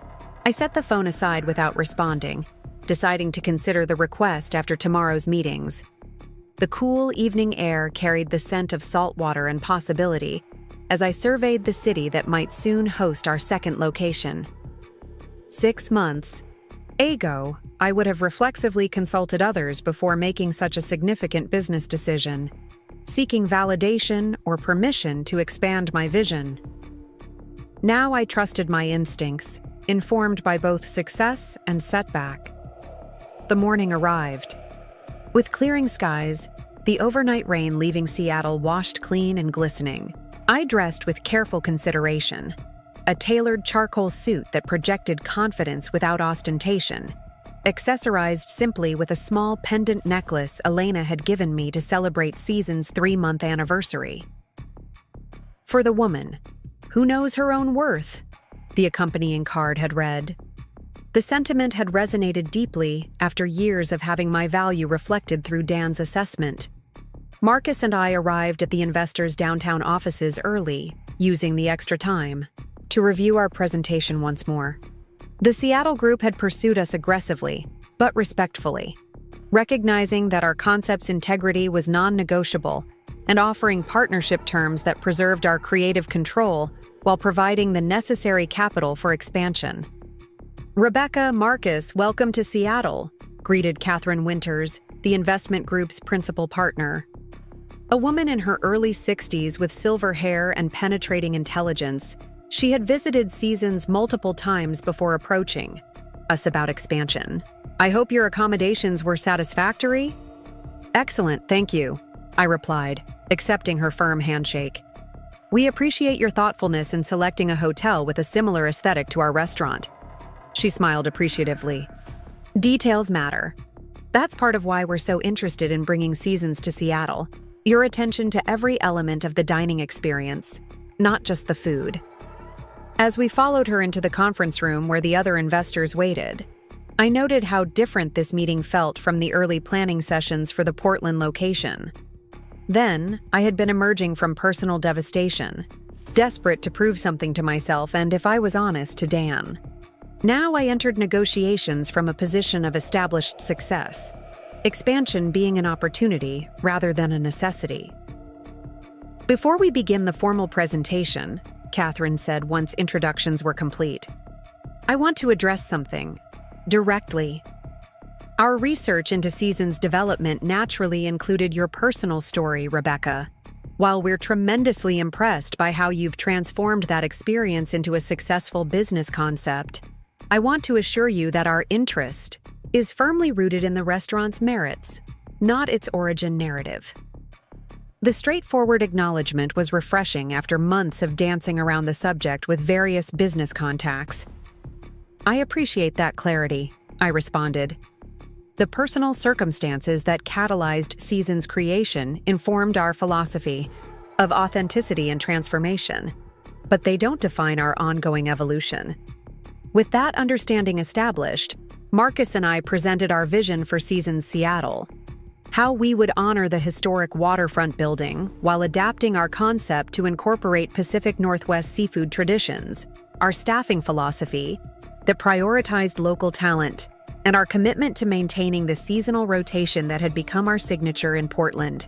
Your projections are actually more conservative than ours, noted James Chen, the group's financial analyst, during the discussion that followed. Based on the Portland location's performance and Seattle's market demographics, we believe your break-even point could come significantly sooner. We prefer to underpromise and overdeliver, Marcus replied, the philosophy we'd established early in our partnership evident in his response, especially with a second location where we'll be dividing our personal oversight. Speaking of oversight, Catherine interjected, how do you envision managing 2 restaurants in different cities? Would one of you relocate to Seattle? The question wasn't unexpected, but it carried implications beyond simple logistics. Marcus and I exchanged a glance, our unspoken communication reflecting the depth of our partnership. Initially, we would both travel between locations, I explained. We've identified potential executive chef candidates who understand our concept, but we believe establishing the Seasons culture requires our direct involvement, particularly in the first 3 months. And longer term? James pressed. We see the 2 locations as sister restaurants rather than identical twins, Marcus elaborated, each with its own personality while sharing core DNA. The Portland restaurant will remain our flagship, but Seattle wouldn't be a secondary consideration. As the meeting progressed into detailed discussions of timeline, budget, and legal structure, I found myself impressed by the investors' genuine engagement with our vision. Unlike early meetings with Portland investors where I had often felt the need to prove my legitimacy as a restaurateur, This group approached us as established professionals whose concept had already demonstrated its value. By early afternoon, we had reached preliminary agreement on most key points, with legal details to be finalized in the coming weeks. The expansion of Seasons to Seattle, something that had been merely theoretical for months, now had concrete form, with projected opening just 4 months away. I believe we've covered everything essential for today, Catherine concluded, gathering her notes. We've reserved the private dining room at Altura for 7 this evening. Chef Nathan prepared a special menu after visiting your Portland location last month. We look forward to it, I replied, already mentally listing the follow-up tasks this agreement would generate. The expansion timeline was aggressive, but achievable with proper planning and delegation, skills I'd honed through both my event, planning background, and Season's successful launch. As we left the investment firm's offices, Seattle's afternoon sun broke through lingering clouds, casting the city in golden light. Marcus and I walked toward Pike Place Market, using the time before our dinner meeting to decompress and process the morning's developments. "You were magnificent in there," he said as we navigated the bustling market stalls, pausing occasionally to examine particularly impressive seafood displays or local produce. Confident without arrogance, flexible on details but firm on vision. "We were magnificent," I corrected him, appreciating how seamlessly we'd complemented each other during the presentation. Your explanation of the kitchen transition plan was what really won them over. He smiled, the expression open and unguarded in a way I was still getting accustomed to. "Remember when we first discussed opening a restaurant? You walked into that coffee shop with such determination, despite having just had your life upended." "I was terrified," I admitted, pausing to watch fishmongers toss enormous salmon with theatrical flair. "Convinced you'd see through my confident facade to the mess underneath." "I did see through it," he replied quietly. "That's what convinced me to take the chance. Not despite your circumstances, but because of how you were handling them. Most people would have retreated, focused on the betrayal. You were already building something new." The simple observation touched me deeply. While friends and family had offered support through the aftermath of Dan's exposure, few had recognized that my determination to create Seasons wasn't just reaction or distraction, but genuine transformation. Before I could respond, my phone rang with an unfamiliar Seattle number. Expecting a call from the investment group's legal team, I answered to find instead a local reporter. "Ms. Mitchell? Diane Mercer from the Seattle Chronicle. I understand. You're in meetings about bringing Seasons to our waterfront. Would you have time for a few questions about your expansion plans and the journey that brought you here?" The direct reference to my journey suggested yet another request to frame Seasons' success through the lens of personal betrayal. 6 months ago, I might have accepted the premise, seeing media interest as validation or viewing the repeated telling of my story as necessary context. Now I recognize the choice before me, to continue defining my success in relation to Dan's deception, or to shift the narrative toward the future we were creating. "I'd be happy to discuss our expansion plans," I replied, watching Marcus's supportive nod as he recognized my measured response. "Seasons is exploring a Seattle location that would honor our commitment to seasonal transformation while incorporating distinctive Pacific Northwest elements. We're particularly excited about relationships we're developing with local fishermen and foragers." "And the personal inspiration behind the restaurant concept?" the reporter pressed. I paused, considering my answer carefully. Seasons was born from the recognition that authenticity creates the most meaningful experiences, both in dining and in life. Our commitment to honoring ingredients in their natural state while transforming them through technique reflects a broader philosophy about embracing change rather than resisting it. The answer was truthful without being sensational, acknowledging the underlying philosophy without rehashing personal details. The reporter seemed momentarily disappointed, but pivoted to questions about timeline and menu concept. which I answered with genuine enthusiasm before ending the call. "You're rewriting the narrative," Marcus observed as we continued our market exploration, focusing on what Seasons is becoming rather than what prompted its creation. "The catalyst matters less than what it creates," I replied, the realization crystallizing as I spoke it. Dan's deception forced me to rebuild, but what I've built isn't defined by its origin. As the afternoon proceeded, we visited the waterfront building that would potentially house Seasons Seattle. Its historic brick exterior and expansive windows overlooking Elliott Bay, providing the perfect canvas for our concept. The space needed significant renovation, but retained architectural details that resonated with our aesthetic. Exposed beams, original hardwood floors, and industrial elements that could be repurposed rather than replaced. "It feels right," Marcus said, standing, in what would become the main dining room. "Different from Portland, but connected in philosophy." I nodded, already envisioning the transformation from empty building to vibrant restaurant. "We'll need to adjust the kitchen layout to maximize workflow, and the bar should be repositioned to capture the water view." As we discussed specifics, I realized how naturally we'd shifted from theoretical expansion to practical implementation.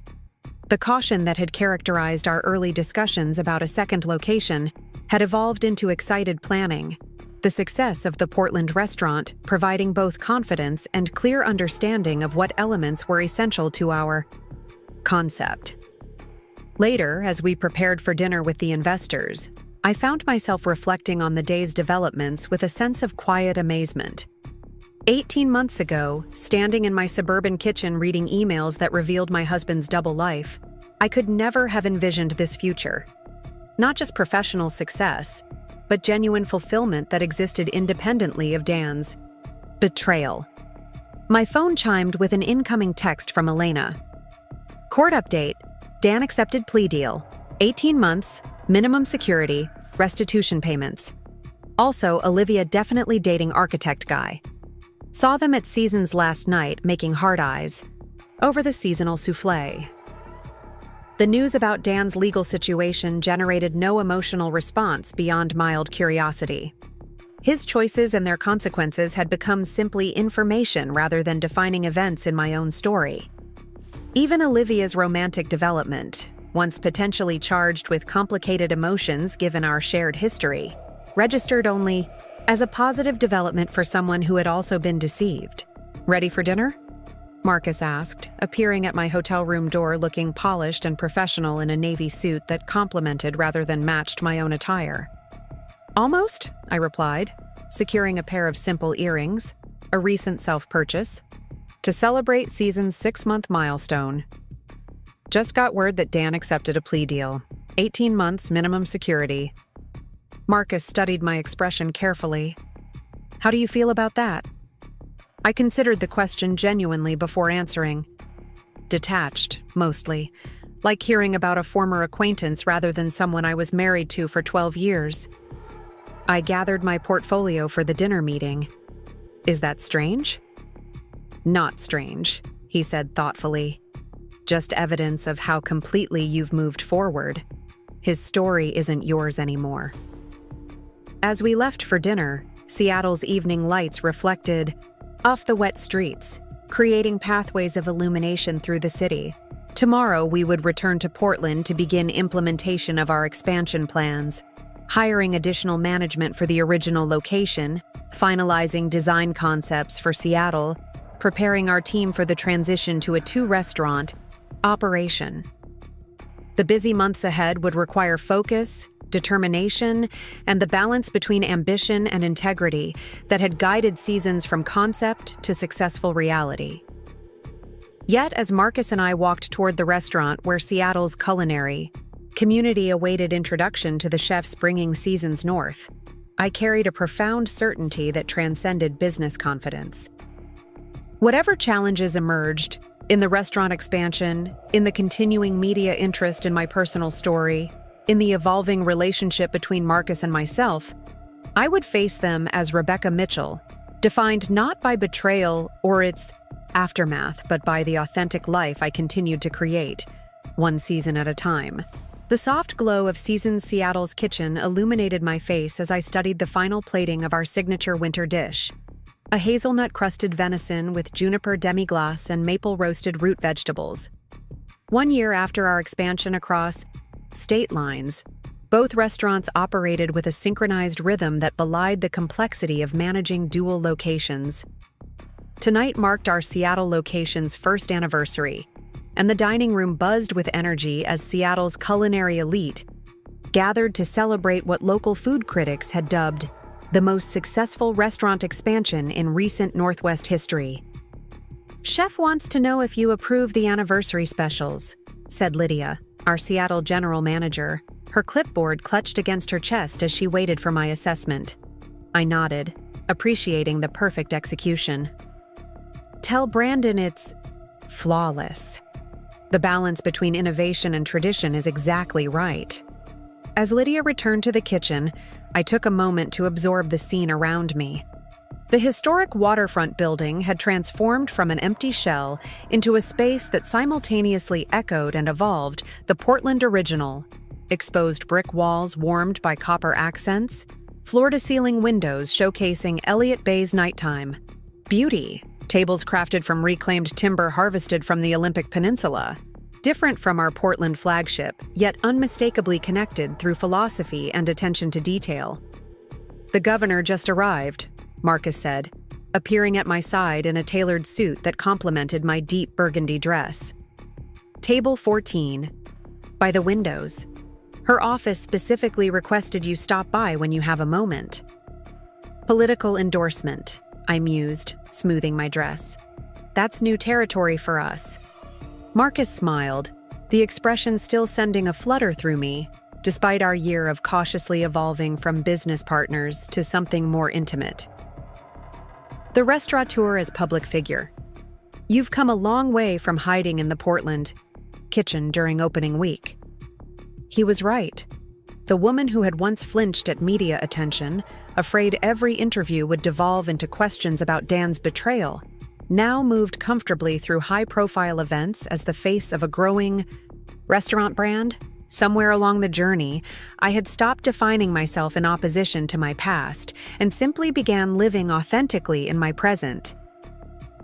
"The Seattle Times photographer wants a few shots of us together by the exhibition kitchen," Marcus continued, his hand resting lightly at the small of my back.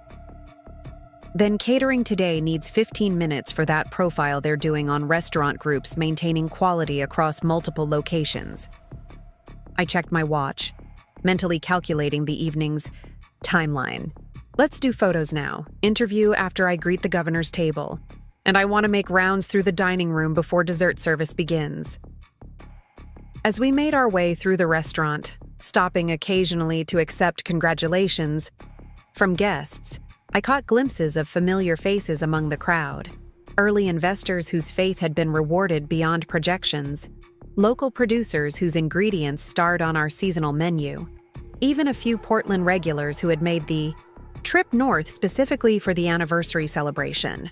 The photographer positioned us against the backdrop of the open kitchen, where Brandon and his team executed our winter menu with balletic precision. "Perfect," he directed. "Now perhaps one where you're both looking at the plate being prepared?" As we followed his instructions, I was struck by how natural this felt now. The public face of success, the media interest, the careful cultivation of the Seasons brand. The initial awkwardness of such attention had gradually transformed into professional competence, another skill developed through practice and necessity. After completing the photo session, I made my way to the governor's table, where she sat with her husband and 3 prominent tech executives I recognized from Seattle's business community. "Ms. Mitchell," she greeted me warmly, extending her hand. "I've been trying to secure a reservation here since your opening. Congratulations on creating something truly exceptional." "Thank you, Governor. We're honored you could join us tonight." I was just telling my colleagues that Seasons represents exactly the kind of innovative business Washington needs. Thoughtful expansion, commitment to local sourcing, and creating genuine community around dining experiences. She gestured toward an empty chair. "Would you join us for a moment?"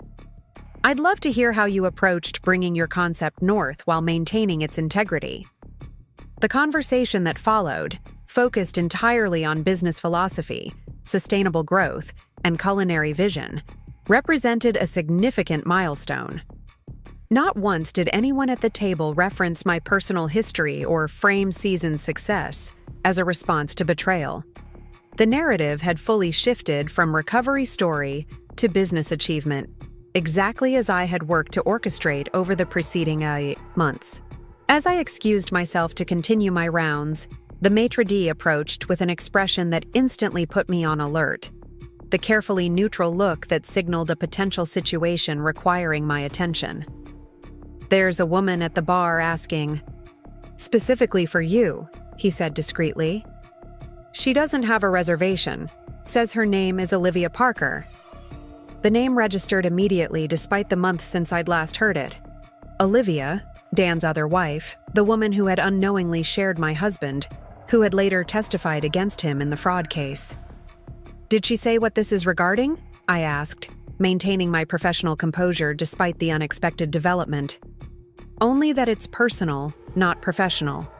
She said to tell you she wouldn't be offended if you're too busy, but she's in Seattle just for tonight and hoped to speak briefly." I considered declining, citing the demands of the anniversary celebration. There was no obligation to revisit that chapter of my life, especially tonight of all nights. Yet curiosity mingled with a strange sense of completion, as though a conversation with Olivia might represent the final closing of a circle that had begun with that dramatic confrontation at Seasons Portland's opening night. "I'll speak with her," I decided. "Please have Thomas prepare her a complimentary glass of our anniversary champagne while she waits." The bar area was separated from the main dining room, offering a degree of privacy amid the evening's festivities. Olivia sat alone at the copper-topped bar, looking both similar to and different from my memories, the same elegant posture and thoughtful eyes, but a new confidence in her demeanor that hadn't been present during our coffee meeting after Dan's exposure. "Olivia," I greeted her, sliding onto the adjacent bar stool. "This is unexpected." She smiled, genuine warmth in the expression. "I debated whether to come. Tonight's clearly significant for you, and I don't want to intrude on your celebration. Yet here you are," I observed, accepting a glass of champagne from the bartender who had anticipated my arrival. "I'm in Seattle for a pharmaceutical conference," she explained. "When I realized it coincided with your anniversary event, it seemed meaningful somehow, like an opportunity to properly close a chapter that ended rather abruptly." I studied her, noting the absence of the wedding band she had worn during our last encounter. "How have you been?" "Better than I could have imagined, actually." She took a sip of her champagne. "After the initial shock wore off, finding out about you, about the fraud, about who Dan really was, I went through a period of questioning everything. How could I have been so completely deceived? What did it say about my judgment?" The questions she described had haunted my own early months of recovery. "And what answers did you find?" That Dan's deception wasn't a reflection of my perception, but of his pathology. That trusting someone isn't weakness, even when that trust is betrayed. She gestured toward the bustling restaurant around us. "Obviously, you found your own answers." I nodded, acknowledging the observation. Not immediately. There were months of rebuilding basic trust, in myself, in my judgment, in possibilities beyond what had been destroyed. "That's partly why I wanted to see you," Olivia said, her expression growing more serious. "To thank you for that night at the Portland restaurant. It was painful, shocking, but necessary. You could have contacted me privately, but doing it the way you did, it forced a complete break. No room for his explanations or manipulations." The acknowledgement of my motivations that night, not revenge, but liberation through radical truth, touched me unexpectedly. Few people had understood that distinction, even among those closest to me. "He's being released next month," she continued, watching for my reaction. Reduce sentence for cooperation with the broader investigation. His lawyer contacted me, said he wants to make amends. I absorbed this information with mild surprise at my own lack of emotional response. Dan's imprisonment, like his betrayal, had become backstory rather than ongoing narrative in my life. "Are you going to speak with him?" "No," she replied without hesitation. "That's my other reason for coming tonight. To tell you I'm selling the Vancouver house, the last physical connection to that period of my life." I raised my glass in a small toast. "To new beginnings." "To transformations," she countered, clinking her glass against mine. "Which brings me to my final reason for interrupting your celebration. I wanted to give you something." From her purse, she withdrew a small envelope and handed it to me. Inside was a check for a substantial amount, accompanied by a simple note, "For your foundation." The reference was to the Seasonal Transitions Foundation, a nonprofit I had established 6 months earlier to provide culinary training and business mentorship to women rebuilding after major life disruptions, an initiative that had garnered significant media attention independent of the restaurants. "Olivia, this is incredibly generous, but—" "I received a settlement from the insurance company," she interrupted gently. "Money that was indirectly connected to Dan's fraud. It seemed fitting to redirect it toward helping others transform their difficulties into opportunity, as you've done." The gesture, free from drama or hidden agenda, moved me deeply. This woman, who had every reason to avoid any connection to the past we unknowingly shared, had instead chosen to channel that connection toward positive impact. "Thank you," I said simply. "The foundation will put this to meaningful use." Olivia finished her champagne and gathered her belongings, her purpose in coming apparently complete. "I should let you return to your guests. Congratulations again on all you've created." As she stood to leave, I found myself asking, "Are you happy, Olivia? Beyond the recovery and rebuilding?" She considered the question thoughtfully. "I'm authentic now, in a way I never was with Dan. My current relationship is built on complete transparency. My work has new purpose. So yes, I'm happy, not despite what happened, but partially because of how I chose to respond to it." After she departed, I remained at the bar for a moment, reflecting on her words. They echoed my own journey in many ways. The initial devastation giving way to rebuilding, then to authentic creation that transcended mere recovery. "Everything okay?" Marcus asked, finding me still at the bar several minutes later. "Yes," I replied, tucking Olivia's donation into my clutch.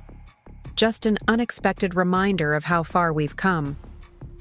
"The governor was asking about expansion plans," he said, as we walked back toward the main dining room. "Seattle's mayor mentioned tax incentives for restaurant groups opening in the revitalization district." The business discussion recentered me in the present moment. This celebration of achievement, this planning for continued growth, this life constructed on my own terms rather than in response to betrayal. The remainder of the evening unfolded in a blur of conversations, congratulations, and the synchronized dance of service that characterized both seasons' locations. Brandon's kitchen team executed the anniversary menu flawlessly. Wine pairings enhanced each course precisely as intended, and the front-of-house staff maintained the warm, knowledgeable presence that had become our hallmark. Near midnight, as the final guests departed and the staff began their closing routine, Marcus found me on the outdoor deck overlooking Elliott Bay, where Seattle's lights reflected across the dark water. "Successful evening by every measure," he said, joining me at the railing. "The governor's chief of staff already called about hosting a private economic summit here next month." I nodded, appreciating the validation, while my thoughts remained partially occupied with Olivia's unexpected visit. When we opened the Portland restaurant, I was still defining success in relation to Dan's betrayal, proving him wrong about my capabilities, demonstrating I could flourish without him. Marcus listened attentively, understanding this reflective mood without needing explanation. And now success is entirely its own entity. The restaurants, the foundation, our potential expansion, they exist independently of their catalyst. I turned to face him directly.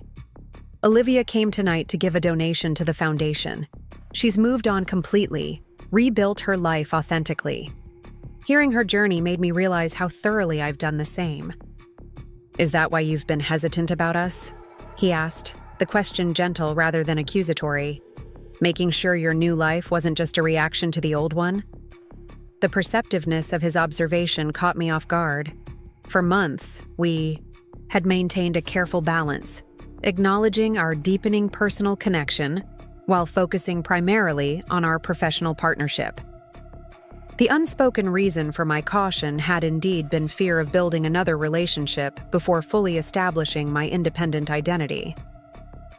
Partly, I admitted. I needed to know I was choosing a path forward rather than running from a path behind. And now? I considered how to articulate the clarity that had been gradually forming over recent months, accelerated by tonight's unexpected encounter with Olivia.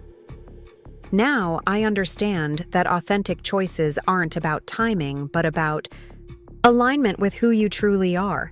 Marcus didn't press for explicit definition of what that meant for us, respecting as always the deliberate pace at which I navigated significant transitions. Instead, he offered his hand as we prepared to rejoin the staff for the traditional post-service toast. Inside, the Seattle team had gathered in the dining room, glasses of champagne distributed for the anniversary acknowledgement. Brandon and Lydia stood at the center, their leadership having proven instrumental to the location's success. "A toast," Brandon proposed as Marcus and I joined the circle, "to 1 year of Seasons Seattle and to the vision that brought Pacific Northwest ingredients into this unique concept. And to the team that executes that vision daily," I added, raising my glass to include everyone present. Seasons isn't just a restaurant. It's a philosophy about embracing transformation while honoring authentic foundations. Each of you embodies that philosophy in your work. The sincerity behind the Seasons concept, transformation as both culinary approach and personal ethos, had initially emerged from my own experience, but had evolved into something larger, something that resonated with both staff and guests independently of its origin story. After the toast and final closing duties were complete, Marcus and I found ourselves alone in the restaurant. The softened lighting and empty dining room created a peaceful contrast to the evening's energetic celebration. "We should head back to the hotel," he suggested. "Early flight to Portland tomorrow, and the management team wants to review the spring menu transition before we leave." I nodded, gathering my belongings from the office we shared when in Seattle. As we prepared to leave, my phone chimed with a text from Elena. "Portland holding down fort perfectly. Advance reservations for spring menu already at 95% capacity. Also, those journalists from Food and Wine loved the preview. Said Seasons represents the future of multi-location concepts that maintain soul." The validation from the industry's most respected publication reinforced what tonight's successful anniversary had already demonstrated, that authenticity could scale when approached with integrity and purpose. Outside, Seattle's late-night mist enveloped us as we walked toward the waiting car. The driver would take us to the boutique hotel where we maintained separate suites during our Seattle visits, a practical arrangement for our busy schedule that also reflected the measured pace of our personal relationship. "I've been thinking about what you said on the deck," Marcus said as we settled into the car's back seat. "About authentic choices reflecting who you truly are, rather than reactions to past experiences." "It's something I've been processing for months," I admitted. "The difference between rebuilding after destruction and creating something entirely new." He nodded, understanding the distinction. "And where do you find yourself now?" "Firmly in creation mode," I said, the certainty behind the words surprising even me. The foundation for something new is solid. The question is what to build upon. The car moved through Seattle's quiet streets, passing illuminated storefronts and late-night pedestrians. The city had embraced Seasons with enthusiasm that matched Portland's, validating our expansion approach and encouraging consideration of further growth. Perhaps San Francisco or Vancouver next, according to preliminary market research. Yet, tonight, my thoughts were less on geographic expansion than on the personal growth that had made professional success possible. The woman who had discovered her husband's betrayal 2 years earlier couldn't have imagined this future. Not just the thriving restaurants and foundation, but the internal peace that came from living authentically rather than reactively. We're considering 2 new locations, I said thoughtfully. Expanding the foundation's programming, possibly even a cookbook. But there's another expansion I've been contemplating that has nothing to do with business. Marcus turned toward me, his expression open but unassuming. I'm listening. The moment felt significant, yet natural. Not a dramatic declaration, but a simple acknowledgement of truth that had been gradually emerging between us. My life has space for more than professional fulfillment now. Space I've been hesitant to recognize because of how thoroughly my identity was once subsumed in a relationship. Understandably cautious, he offered. Necessarily so, I agreed. But caution can become its own limitation if maintained too rigidly. As the car approached our hotel, the decision crystallized with surprising clarity. The separate suites that had symbolized my careful independence now felt like an artificial boundary, a vestige of fear rather than authentic choice. I'd like to have breakfast together tomorrow, I said finally, not to discuss menu transitions or staff scheduling or expansion locations, just breakfast, as Rebecca and Marcus. He smiled, understanding the significance behind the simple invitation. I'd like that very much. It wasn't a grand romantic gesture or dramatic declaration. Those would come later, in their own time. It was a quiet acknowledgement that authentic living meant embracing possibilities without fear of repetition, recognizing that new beginnings weren't invalidated by painful endings. In my hotel room that night, I found myself reflecting on the journey from that devastating moment of discovery in my suburban kitchen to this peaceful evening in Seattle. The path hadn't been linear or predictable, but each step, even the painful ones, had contributed to creating a life of genuine alignment between external success and internal authenticity. My phone chimed one final time before I turned in. For the night. A message from Olivia. Thank you for speaking with me tonight. Closure is a gift we give ourselves. As I set the phone aside and prepared for sleep, I realized that true closure wasn't a single moment, but a gradual process of integration, acknowledging the past's influence while refusing to be defined by it. Dan's betrayal had indeed catalyzed transformation, but what emerged through that process was entirely my own creation. Tomorrow would bring a breakfast conversation with Marcus that might open new personal chapters. The following day would return us to Portland for spring menu development and foundation planning. The months ahead would likely include decisions about further restaurant expansion and evolving business strategy.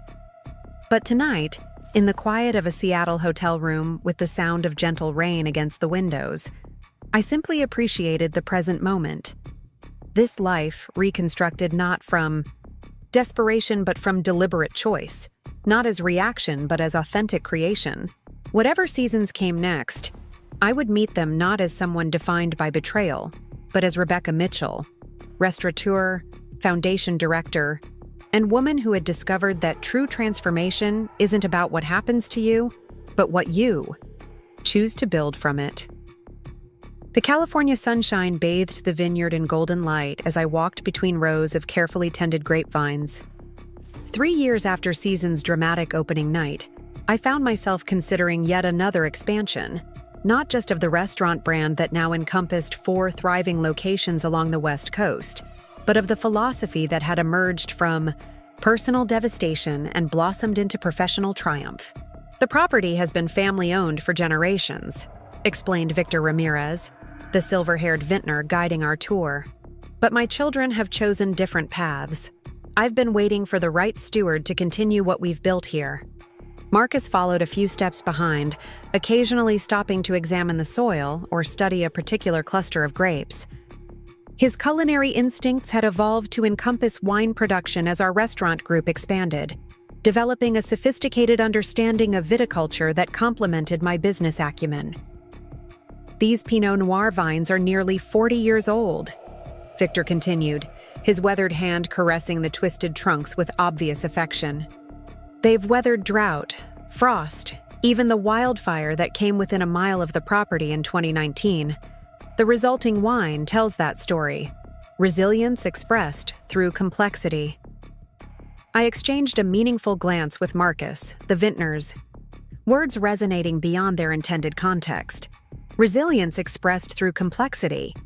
It could have been the tagline for our entire journey, from Portland's original seasons to our current position as one of the most respected restaurant groups on the West Coast. What would you envision here? Victor asked, gesturing toward the modest tasting room that currently occupied the edge of the property. If you were to make this part of your... what do you call it? Your seasons group? We don't approach new locations with predetermined concepts, I explained, pausing in the shade of an ancient oak tree. Each space dictates its own authentic expression. We honor what exists while transforming it into something that aligns with our broader philosophy. Victor nodded appreciatively. Respecting the terroir. In winemaking, we understand this implicitly. The land speaks, we merely translate. As we continued the tour, my mind calculated possibilities. Not just for a restaurant integrated with the vineyard's operation, but for a comprehensive food and wine experience that would extend the season's concept into new territory. The foundation we'd established to support women rebuilding after personal setbacks could potentially incorporate agricultural training programs. The vineyard's sustainability practices aligned perfectly with our commitment to environmental stewardship. What do you think? I asked Marcus when Victor excused himself to take a call, leaving us alone among the vines. I think, he replied thoughtfully, that Victor isn't just selling a vineyard. He's seeking continuity for his life's work. The question isn't whether we could create something remarkable here, but whether it's the right next step for us, professionally and personally. The distinction was characteristic of how our relationship had evolved over the years. Business decisions weighed alongside personal considerations, ambition balanced with authenticity. The cautious progression from business partners to romantic partners had matured into a relationship where we functioned as true equals, challenging and supporting each other across all dimensions of our shared life. My phone vibrated with an incoming call, the screen displaying Elena's name. As my closest friend and now the Seasons Group's Director of Public Relations, she rarely interrupted site visits unless something required immediate attention. I need to take this, I told Marcus, stepping away under the shade of a nearby olive tree. Elena, everything okay? Mostly, she replied, her voice carrying that particular tone that signaled complicated news. Just wanted to give you a heads up before you see it elsewhere. Dan's book comes out next week. Advanced copies hit reviewers yesterday, and it's generating buzz. I took a measured breath, processing this unexpected development. After serving 14 months of his sentence, Dan had maintained a low profile during his probation period. The last I'd heard through Portland's ever-efficient gossip network, he had relocated to Chicago permanently and was working for a small financial consulting firm, a significant step down from his previous executive position, but a fresh start, nonetheless. A book? I repeated, watching Marcus examine a cluster of grapes with Victor, who had returned from his call. About the fraud case? Part financial corruption expose, part personal redemption narrative, Elena explained. The publisher's marketing it as The Wolf of Wall Street meets Eat, Pray, Love. According to early reviews, he portrays himself as someone who lost his moral compass through incremental compromises, then found redemption through facing consequences. And am I featured in this redemption narrative? I asked, already anticipating the answer. He doesn't use your name directly, probably advised by lawyers, but yes, discovering his double life is portrayed as the catalyst for his moral reckoning. The Portland Monthly Reviewer called those sections a remorseful acknowledgement of personal betrayals that preceded professional ones. I found myself surprisingly unmoved by the revelation. 3 years earlier, the idea of Dan leveraging our story, even obliquely, for public rehabilitation would have sparked indignation. Now it registered as merely information, disconnected from my current reality. Do we need to prepare a statement? I asked, shifting immediately into practical considerations. Already drafted something minimal, Elena replied, acknowledging that while Ms. Mitchell has moved forward with building the Seasons Group and Foundation, she wishes all parties involved in her past the best in their own journeys of growth and accountability. The measured response perfectly captured my authentic position, neither denying the connection nor allowing it to define my present. Perfect. Send it to media outlets only if they specifically request comment. Otherwise, we stay focused on the vineyard announcement if we decide to move forward. After ending the call, I rejoined Marcus and Victor, who were discussing the vineyard's irrigation system with animated interest. Marcus caught my eye with a questioning look, registering that something had shifted during my brief absence.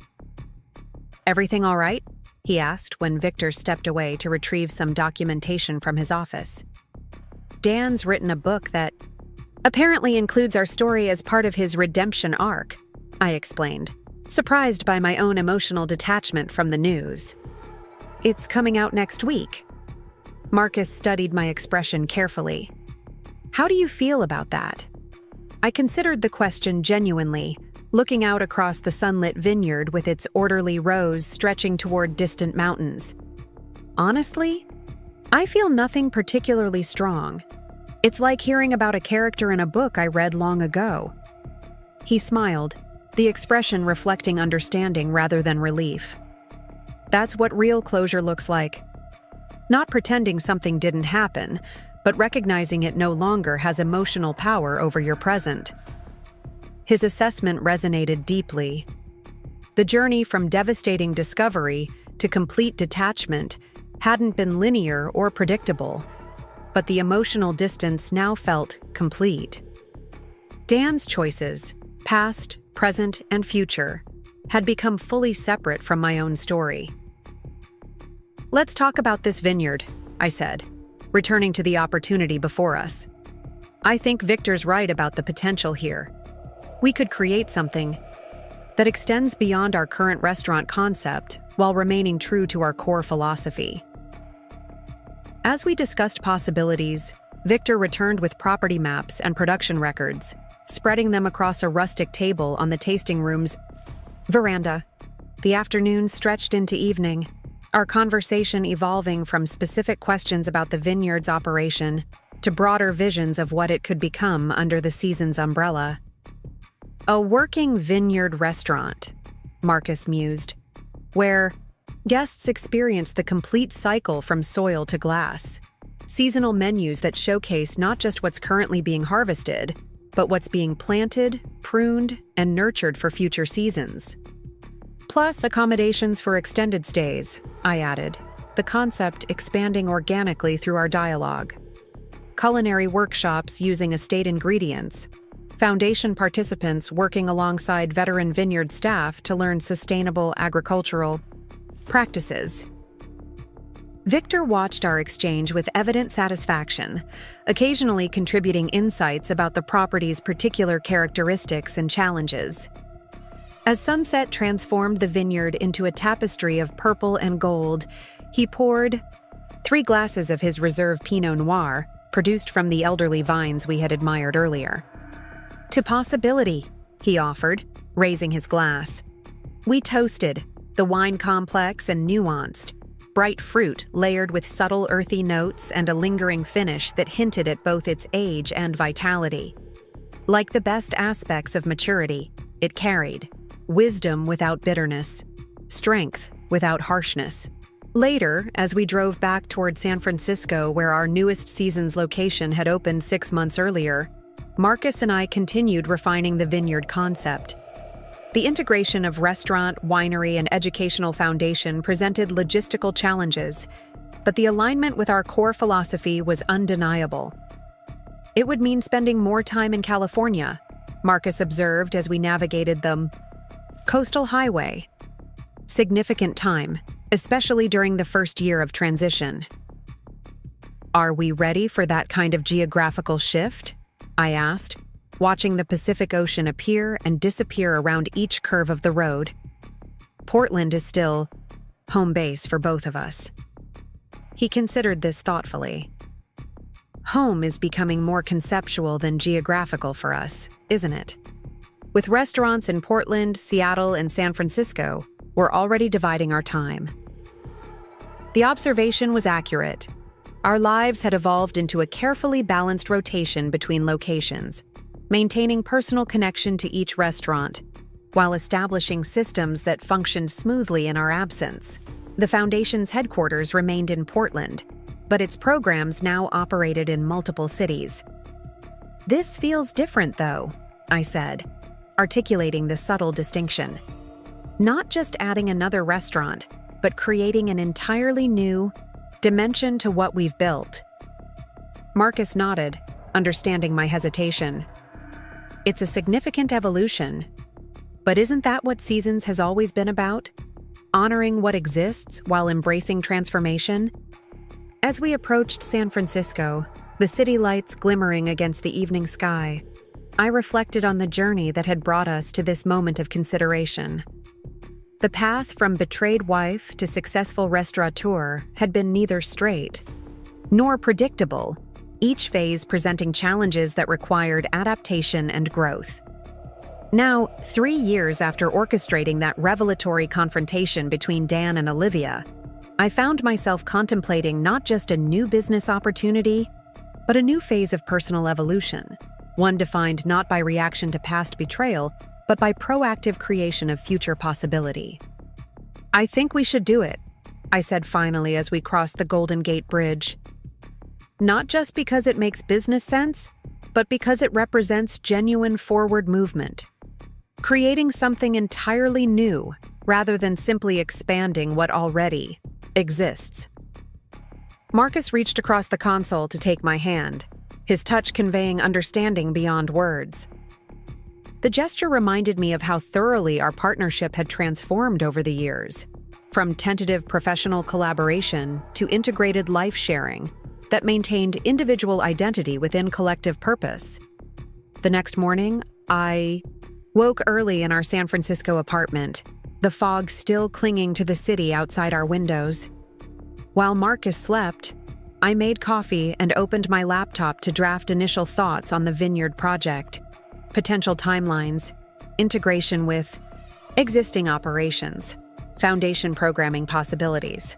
My email notification showed a message from Olivia, who had remained in occasional contact since her visit to Seasons Seattle. The subject line read simply, "Saw the news about Dan's book." I opened it, curious about her perspective on this unexpected development that connected us once again through our shared history with Dan. "Rebecca," she had written, "a journalist contacted me for comment about Dan's memoir. Apparently, I appear as Catherine, the unwitting second wife. Like you, I've moved so far beyond that chapter that it feels almost like reading about a stranger. I've declined comment, of course, but wanted to check that you're doing okay with this public revisiting of what was once so painful. Your foundation workshop last month in Seattle was transformative for the women I referred. Whatever catalyst brought you to this work, the impact you're creating transcends its origins entirely." Her message affirmed what I had already recognized within myself, that Dan's book, like Dan himself, had become merely historical context rather than emotional trigger. The foundation workshops she referenced, which helped women develop culinary and business skills while rebuilding after major life disruptions, had evolved into something meaningful beyond their initial inspiration. I replied with genuine appreciation for her concern, sharing briefly about the vineyard opportunity and how it represented further evolution of both business and personal journey. Then I turned back to planning what would become Seasons Estate, the working title for our most ambitious project yet. By the time Marcus joined me, I had outlined a comprehensive vision document that integrated vineyard operations, culinary programming, and foundation initiatives into a cohesive whole. As we reviewed it together over breakfast, the excitement of creation replaced any lingering thoughts about Dan's book or the past it purported to examine. "This is about forward movement," Marcus observed, echoing our conversation from the previous evening.